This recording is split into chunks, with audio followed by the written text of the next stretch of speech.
Kupuješ ili gradiš svoju prvu nekretninu i nadaš se da ćeš bar negdje proći jeftinije. Pa evo za promjenu jedna dobra vijest koja ti može sačuvati dio budžeta. Država je uvela olakšicu za mlađe od 45 koji stječu prvu nekretninu. Zahvaljujući izmjenama zakona o POS-u, kupujete li starogradnju kao prvi put kupac, država će vam vratiti porez koji se inače mora platiti, 3% od tržišne vrijednosti nekretnine. Mladi ljudi često zaborave na taj trošak, ne računaju da ih nakon kupnje kači i taj iznos, a ona dobra vijest je da biste mogli dobiti povrat tog novca i sačuvati pristojan iznos za namještaj ili opremu stana.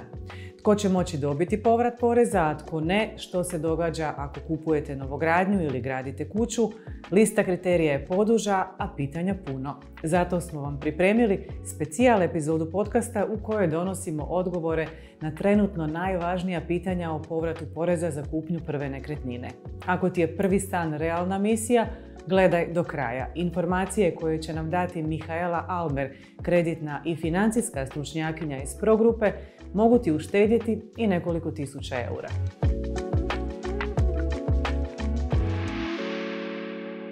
Bog Mihaela, dobro mi došla. Pozdrav, drago mi je što sam ovdje.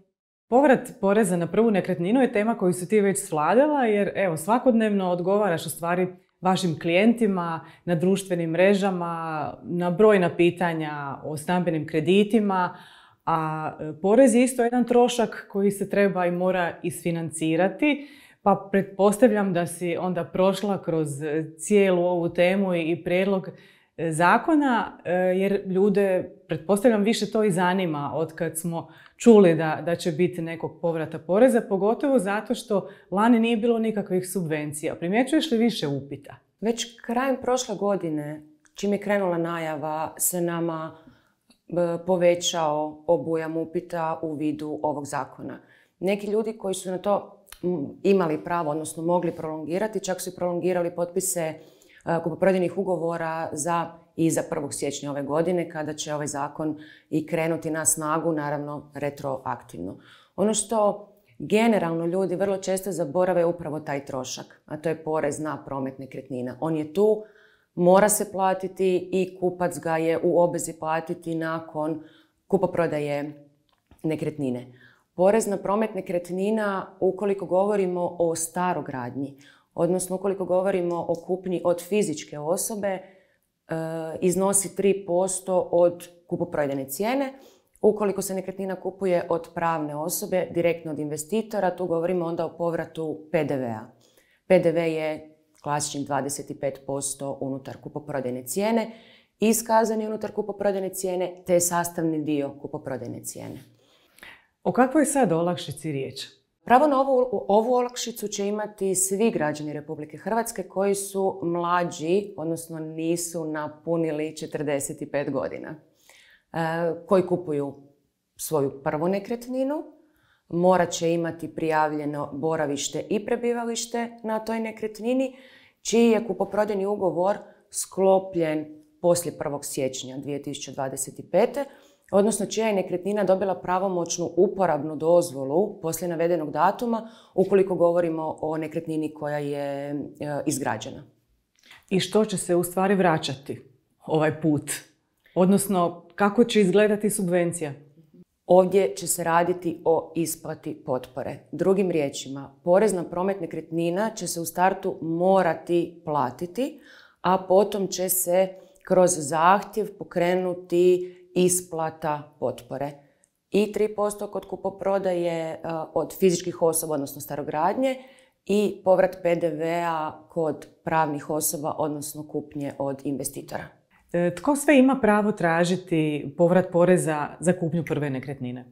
U ovu olakšicu će biti uključeni svi građani Republike Hrvatske koji su mlađi, odnosno koji nisu navršili 45. godinu života, koji kupuju svoju prvu nekretninu i koji će kupoprodajni ugovor sklopiti ili su sklopili nakon 1. siječnja 2025. Odnosno svi oni koji grade nekretninu, a koji će uporabnu dozvolu pravomoćnu dobiti poslije navedenog datuma. To su neki prvi osnovni uvjeti koji su još važni, kasnije ćemo proći kroz sve detalje. Ovdje zapravo najvažnije da se radi o prvoj nekretnini. Tu govorimo o podnositelju zahtjeva i o članovima njegove uže obitelji. Kada govorimo o članovima uže obitelji u ovom vidu zakona, tu spadaju bračni i izvanbračni partneri, nevjenčani partneri i djeca. Niti oni, niti nositelj kredita ne smiju i nisu smjeli biti u vlasništvu nekretnine koja je podobna za život, niti sada u trenutku kupnje, niti prije. Ukoliko su imali nekretninu koja je neadekvatna, morat će ju prodati u roku od 2 godine i dokazati kupoprodajnim ugovorom. I ono što je važno, kod ovog programa gledat će se i veličina i vrijednost nekretnine. Da, u ovom programu će biti važna i kvadratura nekretnine koja se kupuje, isto tako i kupoprodajna cijena po kvadratu. A tko nema pravo na ovu subvenciju, na povrat poreza? Pravo na isplatu potpore neće imati svi oni koji su do sada koristili neki od oblika subvencije ili potpore. Tu najviše govorimo o subvencioniranim APN kreditima i o raznim potporama koji su gradovi, županije ili općine omogućavale kroz prethodni period. Oni će nažalost biti isključeni iz ovog programa. Vrijedi li olakšica jednako ako se kupuje starogradnja, novogradnja ili gradi kuća? Ovisi o tome od koga i na koji način zapravo kupujete nekretninu. Ukoliko kupujete starogradnju, tu većinom govorimo o kupnji od fizičkih osoba, imate pravo na isplatu potpore u visini 3%, koliko ste realno i platili porez na promet nekretnina.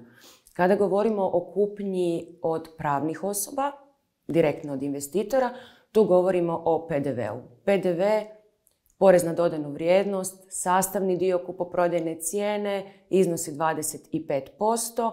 Ono što je dobro, što je taj PDV već uključen u kupoprodajnu cijenu stana, sastavni je dio isto i realno kreditira se iz kredita. I da ne zaboravimo gradnja kuće, to će isto biti moguće ostvariti u ovom programu. Gradnja kuće je također sastavni dio ovog programa. Imat će i pravo na isplatu potpore u vidu plaćenog PDV-a sukladno računima koje su dobili. Od kojeg se datuma primjenjuje ova olakšica i što s ljudima koji su nekretninu kupili prošle godine, recimo? Ova olakšica stupa na snagu sa 1. siječnjem. Naravno, s obzirom da smo sad već u 4. mjesecu, retroaktivno će se priznavati na sve one koji su kupoprodajni ugovor sklopili tada ili, ponavljam, dobili uporabnu dozvolu. Nažalost, svi oni koji su kupoprodajni ugovor potpisali prije navedenog datuma neće ući u ovaj program. Znači, iako ljudi smatraju da je to nepošteno jer lani nije bilo nikakvih subvencija, tu neće biti pomoći. Mislim da neće biti nikakvih iznimaka po ovom pitanju. Sad dolazimo do onog pitanja, odnosno kriterija veličine i vrijednosti stana. Kako će se to gledati i određivati u ovom programu? Biti će važno u ovom programu i koliki stan, odnosno koliku nekretninu kupujete, iz razloga što je zakon formiran na način da su po razredima rasporedili koliko osoba može kupiti kvadrata nekretnine koja je podobna za nekakav normalan život. Ako govorimo o samcu, tu je onda do 50 kvadrata, za 2 osobe 65 kvadrata, za 3 osobe 80 kvadrata, pa onda po razredima tako raste. Isto tako će biti važno u kojem gradu kupujete nekretninu, jer će svaki grad za sebe odrediti kolika je prosječna cijena kupoprodaje za navedeno područje. Znači i jedno i drugo će zapravo ovisiti koliko ćete vi u konačnici imati pravo na isplatu. Što ako kupujemo stan u paru, kako onda podnosimo zahtjev, ostvarujemo li oboje zahtjev za povratom, kako to funkcionira u praksi? Ukoliko nekretninu kupujete u paru, muž i žena, i oba dvoje ste navedeni u kupoprodajnom ugovoru, porezno rješenje će uvijek doći na osobu koja je prva navedena u kupoprodajnom ugovoru i isto tako će porezno rješenje doći na osobu koja je prva navedena. Ona će imati pravo na isplatu potpore. Sad, kako će se njih dvoje dogovoriti ko će platiti i ko će dobiti isplatu potpore, to ćemo ostaviti njima. Neće dobiti niti 2 porezna rješenja, pa nemaju pravo niti na isplatu 2 potpore. Koji su uvjeti koje će ljudi trebati ispuniti nakon kupnje? Treba li prijavljivati prebivalište? Postoji li neki rok slično kao kod APN-a? Koliko dugo se ne smije nekretnina prodavati ili iznajmljivati? Odmah po kupoprodaji nekretnine obavezno će biti prijava i boravišta i prebivališta na kupljenu nekretninu. I taj period će morati biti sljedećih 5 godina. Ali tu je isto jako važno napomenuti jednu stvar. Rok će teći od datuma isplate potpore, ne od datuma kupoprodaje nekretnine. Konkretno, kupili ste nekretninu, potpisali ste kupoprodajni ugovor sa 1. veljače, isplatu potpore ste dobili 1. srpnja, rok od 5 godina će krenuti sa 1. srpnjem i sljedećih 5 godina. A što se događa ako odselim s adrese ili se nešto dogodi iznenada? Vraćam li novac potpore koju sam primio? Ukoliko također u tom navedenom periodu od 5 godina odjavite boravište ili prebivalište, iznajmite nekretninu ili ju prodate, bit ćete u obvezi vratiti ostvarenu potporu. Znači treba ipak malo pripaziti, raspitati se o svim uvjetima, nije to samo baš kako si rekla na horuk. Idem uzeti povrat pa šta bude. Treba promisliti hoće li čovjek dugoročno tu živjeti, koji su mu planovi malo dužeg roka.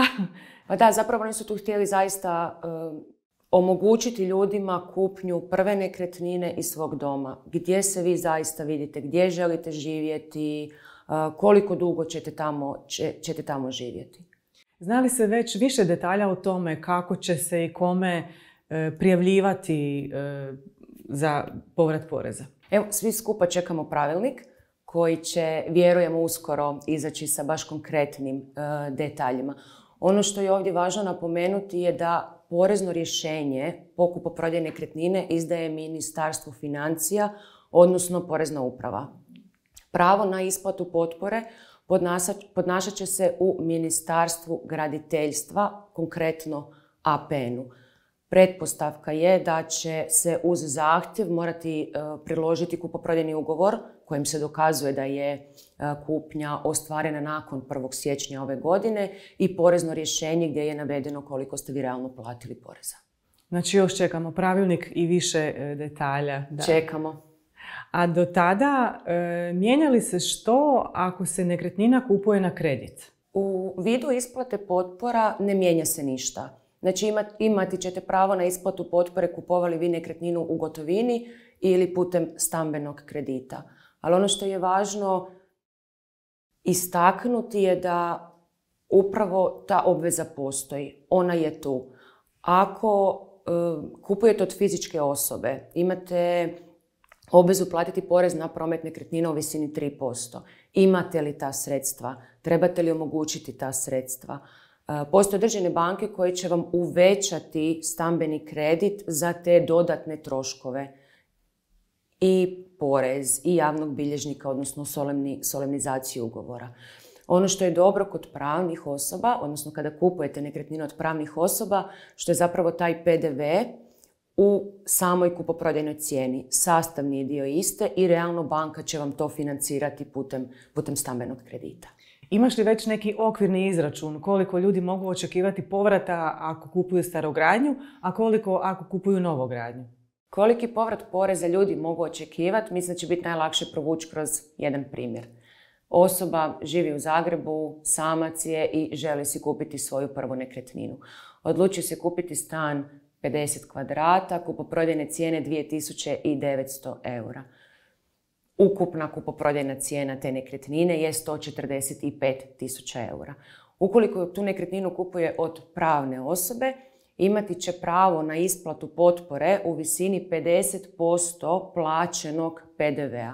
Konkretno u ovom slučaju to je otprilike 14.500 eura. Ukoliko istu tu nekretninu kupuje od fizičke osobe, imat će pravo na isplatu potpore u visini 3% plaćenog poreza na promet nekretnine, u ovom slučaju otprilike 4.350 eura.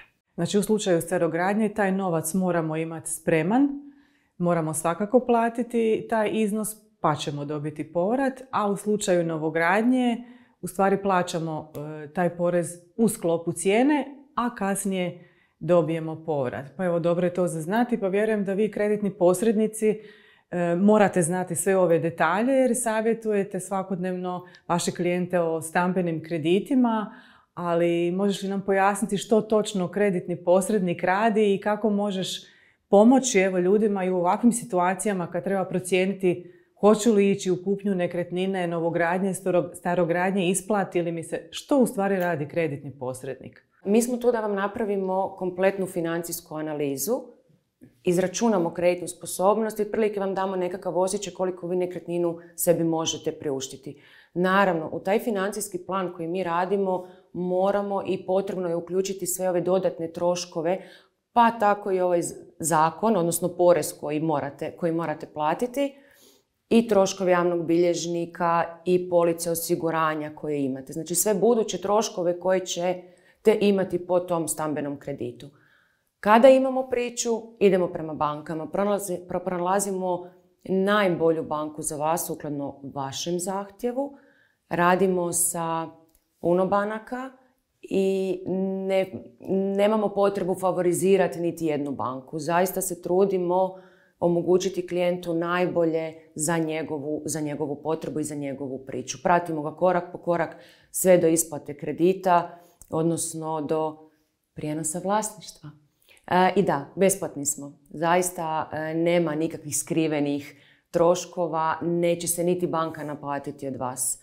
Mi smo partneri banaka, oni su naši poslovni suradnici i mi svoju uslugu naplaćujemo od njih po realizaciji vašeg kredita. Hvala ti što si podijelila s nama sve ove informacije danas. Ja vjerujem da je sad ispred vas jako puno posla i evo, možemo pozvati ljude da vam se u stvari mogu javiti ako imaju neko pitanje. Apsolutno. Ukoliko ćemo znati odgovor, rado ćemo pomoći. Tebi puno hvala na pozivu, na mogućnosti da razjasnimo možda malo detaljnije cijelu ovu priču i veselim se sljedećem dolasku. Hvala ti puno.